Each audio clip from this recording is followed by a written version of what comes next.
Okay, here we are, Sarasota, Florida, with Suncoast Technical College, a Haas Technical Education Center. By the way, we produce the most NIMS, or National Institute of Metalworking Skills credentials, for the state of Florida for the last 2 years. This is our inspection department, and we have just got the new VeriSurf 3D arm. We're just getting up to speed on it. We have the demo piece right here, nice 3D piece here. But we're also going to learn this side, which is probably what most people are going to do every day, is measure units like this. So what we'll end up doing is creating a model of a NIMS manual project, so we can start an inspection process over here.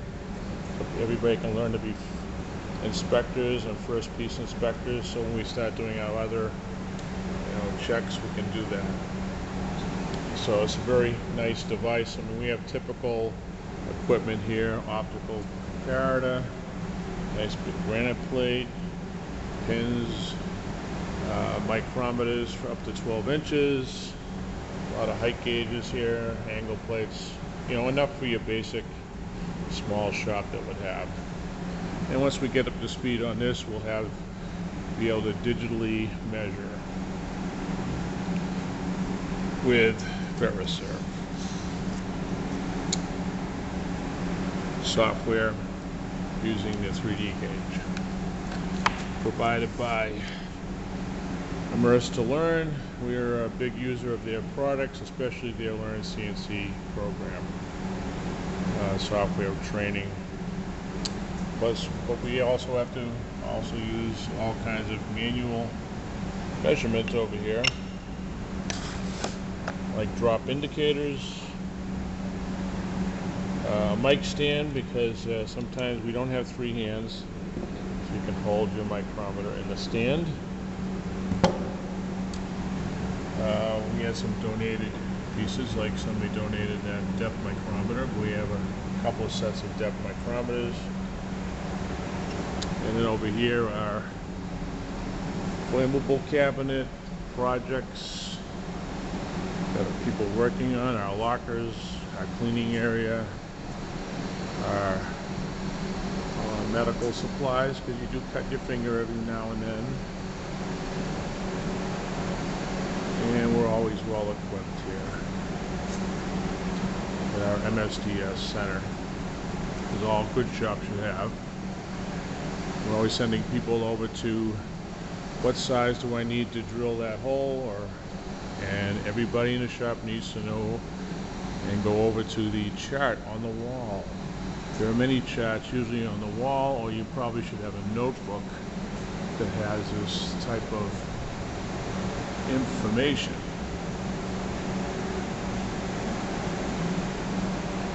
Try to keep our benches organized. When you're organized, when you do your work, things come out much better. Your clamp kits, sometimes you need to play some tunes so that you can enjoy your day.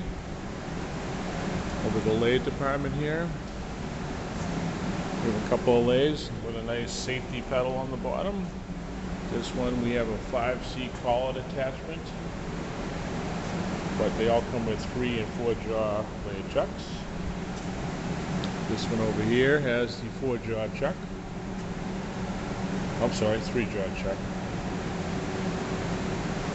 And here are your selection of 5C collets, or hard hinge collets, some people call them. And they even make them in funny shapes like that, or square ones. But we usually use the round ones. We have a nice big drill press here. In our surface grinding department, people should know how the basics of surface grind. We have a lot of mold shops around here that make plastic injection molding, and they would like you to know how to grind. But pretty much any machine shop would like you to know how to operate, even on a basic level, a surface grinder. We do our what we call jiffy blocks. We make a set of 4 of these on the CNC lathe on the first day of school. We make this dimension oversized, and later on we will grind these to 1 inch plus nothing minus 2/10. So that if we put a set of these with 1/2 inch bolts on a table, like with that one right there, I could set up a plate and clamp down and have it be nice and flat. So we call these jiffy blocks. They'll be ground as a set of 4. Of course, you need your granite table over here so you can indicate and make sure everything is nice and flat. Grinding wheel. Early on, we'll start off with bench grinding, and here's a typical misuse of a grinding wheel. You do not grind aluminum on these grinding wheels, but we do teach that, but people forget. But that can be addressed with a stone. All our grinding equipment in here and other items you may need. We just acquired some donated tool grinders. We're going to get them up to speed. Just got this one running. We do have our ball dog grinder here for high speed and carbide only. Another donated grinder, and some of our other vertical bandsaw, and the horizontal saw, which just gets a ton of use. In our stock room, and we have material all over the place, but we try to be organized. And miscellaneous equipment like tap and die sets, toolboxes that go with the machinery, extra bandsaw blades, our chop saw, and we'll practice with that. Other pieces that go with the lathe that aren't used too often, base plates, dog plates, but there they are. We have other donated material, like you don't just cut metals. That's green stuff's called G10. It's very abrasive to end mills. Plastics. You can do wood too. But our typical, what we do in here is aluminums and steels. But we get a big donation of a lot of exotic metals, titaniums, Inconels, aircraft alloys, so we also practice to see how those cut. And our coolant containers. And just to finish this, as we're organizing the end of the year, we end up with a lot of material, and we like to try to end up with, we'll try to use a lot of this material, or we'll have to probably just scrap it out or put it in our big bin of fun stuff. Chip barrel, we do make stuff, so you end up with chips. This is our ST10 lathe that gets a lot of use. 2-axis lathe. Our TM1P, this was our first mill. 3-axis, 6,000 RPM mill, 10 tool changer station. Then we added this VF2 with 4th axis capability. This runs 8,000 RPM. The typical model out there, most people buy is the Super SS model, which is a 10,000 and up RPM usually. And that pretty much gives the tour of this. Let's go into the classroom. We start off our day, we have about 18 students usually. We have more than enough simulators. And when we get into lab projects, here they are here. Like this is a setup and run project, and there's a setup sheet that goes with the job. So every student will get this sheet, work off of the sheet, and use this setup sheet to get the job going. Now, you always get little write-ups in the paper. It's very nice. And some more jobs. Of course, usually the end, we do the NIMS certification projects for lathe and mill. These are some parts we made for a STEM company that teaching STEM manufacturing. We actually kept one. I guess Mastercam ended up with one on their desk, which is nice. And it doesn't really shoot very well, but it looks nice.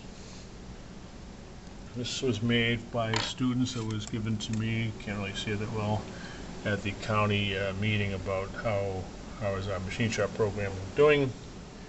We always keep literature around. This is good bathroom reading material. Actually, I did work at a company one time.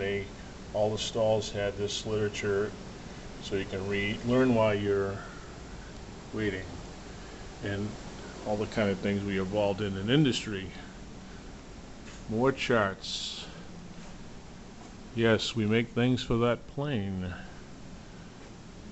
And we, like I said, we are an HTEC center, and we are a NIMS accredited program. All your manuals. Haas Tech Education. Personally, I do motorcycle racing on the side. I am not at the level of these guys, but they have a lot of machined components on there.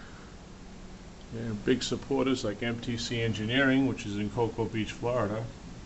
A big supporter of machining education. This is from our first year class. One of our students was a graphics designer and made this nice poster which we keep on the wall as a reminder of our roots.